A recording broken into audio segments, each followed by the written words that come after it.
El estrés es una de esas palabras que usamos todos los días, pero pocas veces entendemos con precisión qué significa. Mucha gente lo describe simplemente como estar nervioso o agotado, pero en realidad el estrés es un mecanismo biológico muy concreto. Nuestro cuerpo está programado para responder de manera inmediata a cualquier situación que perciba como una amenaza. Esa respuesta se conoce como respuesta de lucha o huida y está gobernada por una red que conecta el cerebro con el sistema hormonal y el sistema nervioso. Cuando el cerebro interpreta que hay una demanda importante, un examen, un problema laboral, una discusión intensa, se activa el eje hipotálamo-hipófisis adrenal. En cuestión de segundos, las glándulas suprarrenales liberan cortisol y adrenalina, dos hormonas que ponen a todo el organismo en modo alerta. El corazón late más rápido, la presión arterial sube, la glucosa en sangre aumenta para darle energía inmediata a los músculos y la tensión se vuelve más aguda. Todo esto tiene un propósito, que podamos reaccionar rápido y sobrevivir. Hasta acá, nada malo. De hecho, sin esta reacción, la especie humana no habría sobrevivido. El problema comienza cuando esta activación deja de ser puntual y se convierte en algo cotidiano, sostenido, permanente. Nuestro cuerpo fue diseñado para soportar picos de estrés breves seguidos de recuperación, pero lo que vemos hoy es algo muy distinto. Personas que viven con el sistema de alarma encendido casi todo el tiempo. Esto es lo que llamamos estrés crónico. Lo interesante es que el estrés no se define solo por la intensidad de la situación, sino por la percepción que tenemos de ella. Dos personas pueden vivir el mismo evento y responder de manera completamente distinta. Una lo interpreta como un desafío y la otra como una amenaza imposible de manejar, y esa diferencia de percepción determina si la activación será breve y útil o si se convertirá en una sobrecarga. Un dato revelador. Investigaciones recientes muestran que cuando el estrés se vuelve crónico, el cuerpo empieza a pagar un precio muy alto. El exceso de cortisol, que en el corto plazo nos da energía, en el largo plazo deteriora el sistema inmunológico, afecta la memoria e incluso favorece la acumulación de grasa abdominal. No es casualidad que muchas personas, después de una etapa de trabajo intenso y prolongado, se enfermen con facilidad o aumenten de peso sin cambiar demasiado su dieta. Y hay algo más que pocas veces se menciona. El estrés no es únicamente mental. Se manifiesta en conductas y en sensaciones físicas. Ese dolor de cuello que nunca se va, la mandíbula que se aprieta al dormir, los problemas digestivos recurrentes, muchas veces son la expresión silenciosa de un cuerpo que está intentando adaptarse a una exigencia constante. Bessel van der Kolk lo dice claramente: el cuerpo lleva la cuenta. Todo lo que no se procesa psicológicamente se registra de alguna manera en el organismo. Quiero remarcar algo clave: el estrés en sí mismo no es malo. Lo que lo vuelve dañino es la duración. Un momento de activación es parte de la vida y hasta puede mejorar el rendimiento. Pero cuando esa activación se prolonga días, semanas o meses, el sistema nervioso ya no logra volver al equilibrio y ese desbalance es el que empieza a generar problemas de salud física y mental. Por eso es fundamental entender el estrés no como un enemigo abstracto, sino como una respuesta biológica concreta que se puede estudiar, medir y, lo más importante, regular. Si sabemos cómo funciona, también podemos aprender a desactivarlo en el momento adecuado. Cuando hablamos de estrés, no estamos hablando solo de una sensación vaga de tensión, sino de cambios muy específicos en el cerebro. Y esos cambios han sido estudiados con detalle en laboratorios de neurociencia y psicología. El estrés sostenido altera principalmente 3 regiones cerebrales: la amígdala, la corteza prefrontal y el hipocampo. La amígdala es la alarma emocional. Se activa cuando percibimos peligro, real o imaginado. Bajo estrés agudo cumple una función vital, nos mantiene atentos. El problema es que en el estrés crónico la amígdala queda hiperactiva. Esto significa que interpreta como amenazas cosas que en realidad no lo son. Un mail pendiente, un comentario de alguien, incluso una pequeña demora en el tránsito. Todo parece más grande de lo que es. La corteza prefrontal, en cambio, es la parte racional del cerebro. Es la encargada de poner freno, de analizar con calma, de decidir con perspectiva. Cuando el estrés se prolonga, esa conexión se debilita. En términos simples, la parte emocional grita cada vez más fuerte y la parte racional responde cada vez más bajo. De ahí vienen las reacciones impulsivas, la dificultad para concentrarse y la sensación de estar desbordados por cosas que antes manejábamos bien. El hipocampo es otra pieza clave, está vinculado a la memoria y al aprendizaje. Estudios con resonancia magnética han mostrado que, con altos niveles de cortisol durante periodos prolongados, el hipocampo puede reducir su volumen.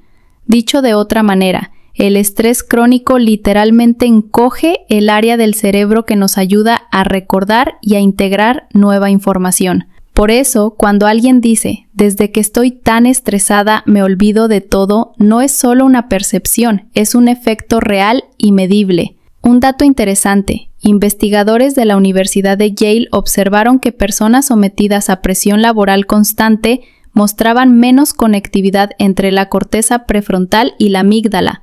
Eso significa que tenían más dificultades para regular sus emociones, incluso en situaciones triviales. No es que esas personas fueran más débiles, es que su cerebro estaba funcionando bajo otro patrón. Todo esto nos muestra que el estrés no es una experiencia subjetiva aislada, es una condición que modifica la estructura y el funcionamiento del cerebro. Y lo más llamativo es que esos cambios pueden volverse crónicos si no aprendemos a regular la activación. La buena noticia es que también son reversibles. El cerebro tiene lo que se llama neuroplasticidad. Así como se adapta a la sobrecarga, también puede reconfigurarse cuando entrenamos nuevas formas de atención, cuando incorporamos pausas, cuando usamos técnicas de regulación como el mindfulness o la respiración. De hecho, estudios de la Universidad de Harvard demostraron que 8 semanas de práctica de mindfulness son suficientes para aumentar la densidad de materia gris en el hipocampo y fortalecer las conexiones de la corteza prefrontal. Esto significa que el cerebro no está condenado a funcionar bajo el patrón del estrés, tiene capacidad de recuperación, pero para que eso ocurra necesitamos intervenir conscientemente. Cambiar hábitos, practicar estrategias de regulación y darle al sistema nervioso la oportunidad de volver al equilibrio. El estrés no se queda en la mente ni en el cerebro, se derrama hacia todo el cuerpo, porque el sistema nervioso y el sistema endocrino están diseñados para preparar al organismo entero frente a un desafío. Y cuando ese estado se cronifica, cada órgano paga un precio. A nivel cardiovascular, el estrés mantiene elevada la frecuencia cardíaca y la presión arterial. Esto, sostenido en el tiempo, daña las paredes de los vasos sanguíneos y favorece la formación de placas de colesterol. No es casualidad que la hipertensión y la enfermedad coronaria tengan una relación directa con altos niveles de estrés crónico. Un metaanálisis en The Lancet encontró que las personas con altos niveles de estrés laboral tienen un 23% más de riesgo de sufrir un infarto. En el sistema metabólico, el cortisol cumple la función de liberar glucosa en sangre para tener energía inmediata. Pero cuando ese mecanismo no se apaga, el cuerpo acumula más azúcar de la necesaria, favoreciendo la resistencia a la insulina y aumentando la grasa abdominal. Esa es la explicación de por qué tanta gente en etapas de estrés intenso aumenta de peso aún sin comer más de lo habitual. En el sistema inmunológico también se observa un impacto directo. El estrés agudo puede incluso mejorar la respuesta defensiva por un breve momento, pero cuando es sostenido debilita la producción de linfocitos y anticuerpos. Resultado: más resfríos, más infecciones, peor cicatrización de heridas. Hay estudios que demuestran que una simple discusión de pareja puede retrasar la cicatrización de la piel en varios días si el estrés emocional es fuerte. En el sistema digestivo la conexión es clarísima. El cerebro y el intestino están unidos por el nervio vago y por una enorme red de neurotransmisores. Bajo estrés aumenta la acidez gástrica, se altera la motilidad intestinal y se liberan sustancias inflamatorias. De ahí que aparezcan gastritis, colon irritable o cambios bruscos en el apetito. Muchas veces alguien consulta por dolores de panza recurrentes y en realidad lo que hay detrás es un estrés que se expresa en el aparato digestivo. En el sistema musculoesquelético, el estrés se traduce en tensión crónica. Los músculos del cuello, de los hombros y de la mandíbula son los más afectados. Esa contractura permanente genera dolores de cabeza tensionales y bruxismo nocturno. No es coincidencia que mucha gente descubra que aprieta los dientes al dormir justo en etapas de mayor presión laboral o personal. Un dato que suele sorprender es que el estrés crónico también acelera procesos de envejecimiento celular. Estudios sobre los telómeros, los extremos de los cromosomas que se acortan con la edad, muestran que las personas expuestas a altos niveles de estrés prolongado presentan telómeros más cortos, lo que se asocia con envejecimiento prematuro y mayor riesgo de enfermedades crónicas. En resumen, el estrés no es solo una sensación molesta, es un factor que atraviesa todo el cuerpo, desde el corazón hasta las células, y por eso es tan importante abordarlo. No hacerlo significa aceptar un deterioro progresivo y silencioso en la salud general. Cuando hablamos de estrés, conviene hacer una distinción que muchas veces se pasa por alto. No todo estrés es malo. Existe un tipo de estrés que en realidad es adaptativo, incluso beneficioso, y otro que es el que realmente nos enferma.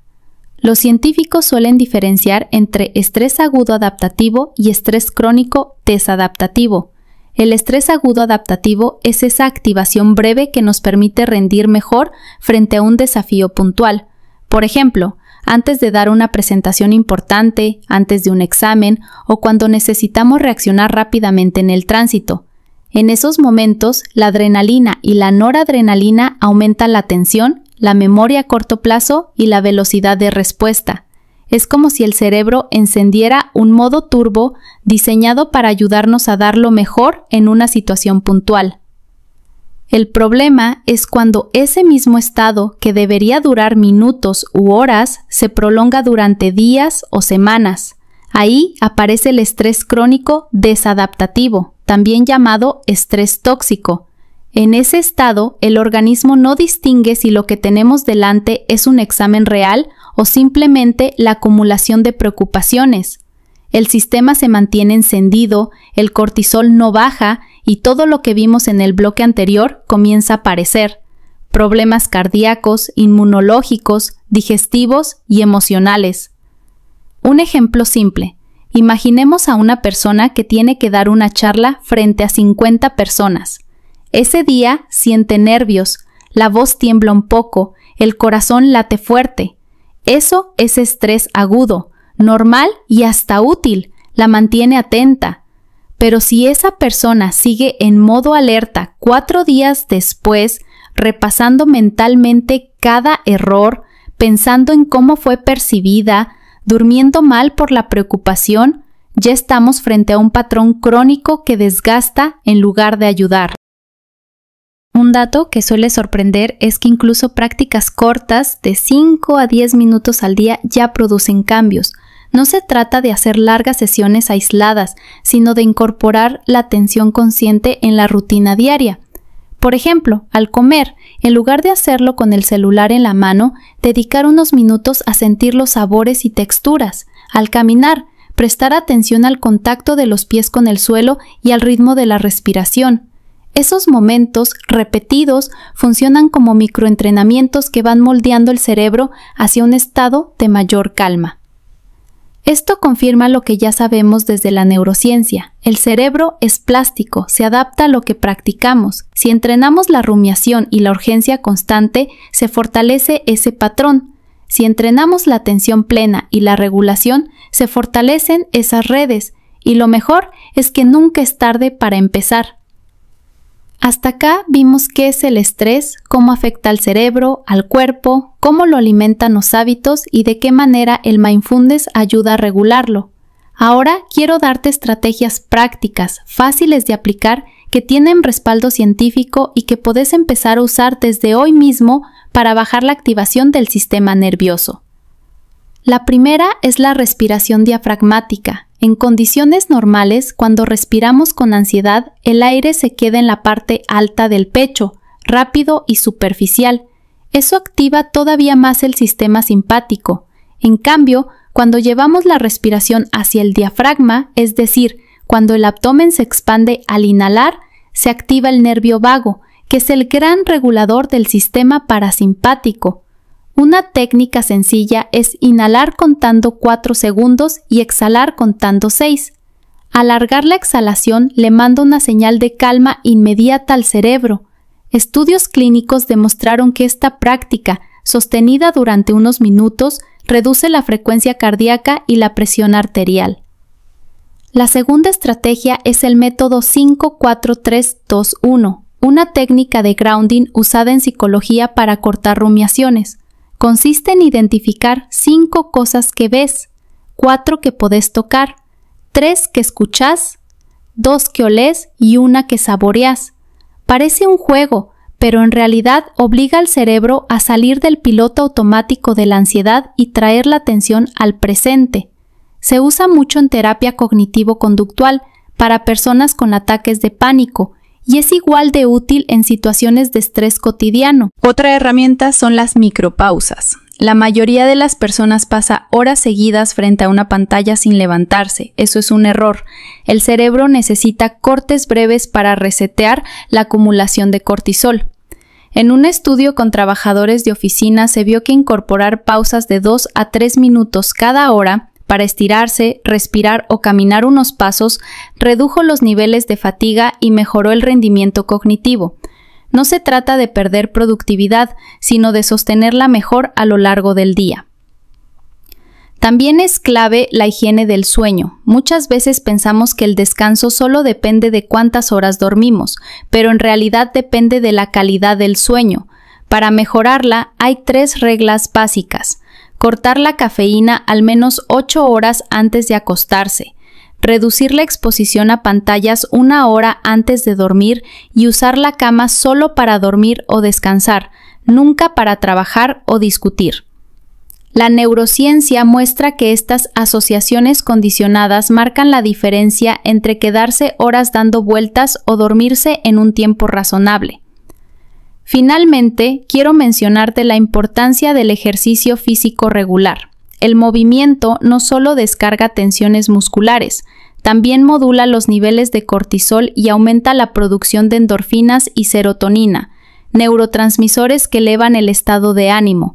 No hace falta un entrenamiento extremo, incluso caminar 30 minutos al día ya se asocia con una reducción significativa del estrés percibido. Todas estas estrategias tienen un punto en común. Funcionan porque actúan directamente sobre el sistema nervioso, no porque dependen de fuerza de voluntad o de pensar en positivo. Son herramientas fisiológicas, validadas por la ciencia, que nos permiten recuperar control sobre un cuerpo y una mente que, bajo estrés, parecen funcionar solos. Hay un concepto interesante en psicología llamado eustrés, que significa buen estrés. Es ese nivel óptimo de activación que nos impulsa a crecer, a adaptarnos y a rendir mejor. Cuando el desafío es proporcional a nuestros recursos, el estrés se vuelve un motor. En cambio, cuando la demanda supera lo que sentimos que podemos manejar, se transforma en distrés, que es el estrés negativo. Esto es importante porque muchas veces la gente escucha estrés y piensa inmediatamente en algo dañino, y la realidad es que sin un poco de estrés la vida sería plana, sin motivación. El punto no es eliminarlo por completo, sino aprender a regularlo, mantenerlo en niveles que nos activen sin sobrecargarnos. Los estudios lo confirman. Un cierto grado de presión mejora la performance en tareas cognitivas y físicas, pero cuando esa presión cruza un umbral que es diferente para cada persona, el rendimiento empieza a caer en picada y aparecen los efectos negativos. En otras palabras, el estrés es como el volumen de la música. Si está muy bajo, no nos motiva. Si está en un nivel adecuado, nos impulsa. Pero si se pasa de alto y suena de forma continua, termina dañando. El desafío está en encontrar ese punto medio y entrenarnos para volver a él después de cada situación intensa. El estrés no depende únicamente de los grandes eventos de la vida, sino también de los hábitos que repetimos todos los días. Nuestro cerebro es un órgano de costumbres. Aprende a asociar contextos, estímulos y rutinas con determinados estados de activación. Y esto significa que muchas veces no es el evento estresante en sí lo que nos mantiene en alerta, sino la suma de pequeñas conductas que refuerzan ese estado sin que nos demos cuenta. James Clear en Hábitos Atómicos lo plantea de manera muy clara. No nos transformamos de golpe, sino a través de sistemas de hábitos que se acumulan. Cada acción repetida es un voto a favor de la identidad que estamos construyendo. Y cuando esos votos se inclinan hacia la sobrecarga y la hiperconexión, lo que consolidamos es un sistema nervioso entrenado para vivir en tensión. Pensemos en algunos ejemplos cotidianos. Revisar el celular en la cama por última vez. Ese gesto, que parece inofensivo, le envía al cerebro una señal de novedad y recompensa. La dopamina se dispara y el estado de alerta se prolonga justo en el momento en que deberíamos dar la señal de descanso. Comer de manera apurada o saltarse comidas por la presión del día. El sistema digestivo, que está íntimamente conectado al cerebro a través del nervio vago, queda alterado, generando más sensación de incomodidad física y emocional. Mantener jornadas laborales sin pausas reales. El cerebro necesita microdescansos para procesar la información. Cuando no los tiene, el nivel de cortisol no logra descender entre tarea y tarea, y se acumula como si fuera un interés que nunca pagamos. Esto muestra algo importante. No es solo el gran problema laboral, familiar o económico lo que dispara el estrés, sino un entramado de microhábitos que, repetidos día tras día, mantienen encendido el sistema. La buena noticia es que esos mismos hábitos se pueden rediseñar. La clave no es la fuerza de voluntad, sino la estructura. Si asociamos un contexto concreto con un nuevo comportamiento, el cerebro aprende rápido. Por ejemplo, si cada noche al apagar la computadora tomamos un vaso de agua y bajamos la intensidad de la luz, esa secuencia empieza a funcionar como señal de cierre para el sistema nervioso. Si cada mañana, antes de mirar el celular, damos una caminata corta o simplemente abrimos la ventana y respiramos profundo, enviamos al cerebro un mensaje diferente: empezar el día con oxígeno, no con sobrecarga digital. Si durante el trabajo usamos recordatorios para hacer pausas de 2 minutos cada hora, el cuerpo y la mente registran que no todo es urgencia, que hay espacio para recuperar energía. En otras palabras, nuestros hábitos son la infraestructura invisible del estrés. Cuando esa infraestructura está mal diseñada, el estrés se convierte en crónico, pero cuando la diseñamos de forma consciente, podemos entrenar al cerebro para alternar entre activación y descanso, que es lo natural. Cuando hablamos de estrategias para regular el estrés, pocas han sido tan estudiadas en las últimas décadas como el mindfulness. Mucha gente lo asocia a algo espiritual o abstracto, pero en realidad hoy contamos con suficiente evidencia científica para afirmar que es una práctica con impacto directo en el cerebro y en la biología del cuerpo. Mindfulness significa entrenar la atención para estar en el presente, de manera intencional y sin juzgar. Parece algo muy simple, pero lo que produce a nivel neurológico es profundo. Cuando estamos bajo estrés, la red neuronal por defecto, esa que se activa cuando la mente divaga, se engancha en recuerdos o se proyecta hacia el futuro, trabaja de más. Eso alimenta la rumiación y la ansiedad. Con la práctica de mindfulness se reduce la actividad de esta red y aumenta la de los circuitos relacionados con la regulación emocional y la atención consciente. Un estudio clásico de la Universidad de Harvard mostró que tan solo 8 semanas de entrenamiento en mindfulness eran suficientes para observar cambios estructurales en el cerebro. Se detectó un aumento de densidad en el hipocampo, que es fundamental para la memoria y el aprendizaje, y una reducción en la amígdala, que como ya vimos es la principal responsable de la respuesta de miedo y alerta. Es decir, la práctica modifica físicamente las áreas que se ven más afectadas por el estrés. Otro hallazgo importante: el mindfulness potencia la conectividad entre la corteza prefrontal y la amígdala. Esto significa que la parte racional y reguladora del cerebro recupera fuerza frente al sistema emocional, lo que se traduce en una mejor capacidad para manejar la tensión diaria. En la práctica, esto se ve en personas que reportan sentirse menos reactivas, menos irritables y más capaces de pausar antes de responder en una situación de presión. Y los efectos no son solo cerebrales, también son fisiológicos. En estudios clínicos se registró que después de programas de reducción de estrés basados en mindfulness, los niveles de cortisol en sangre bajaron significativamente. Al mismo tiempo, se observó una mejora en la variabilidad de la frecuencia cardíaca, un indicador de flexibilidad del sistema nervioso.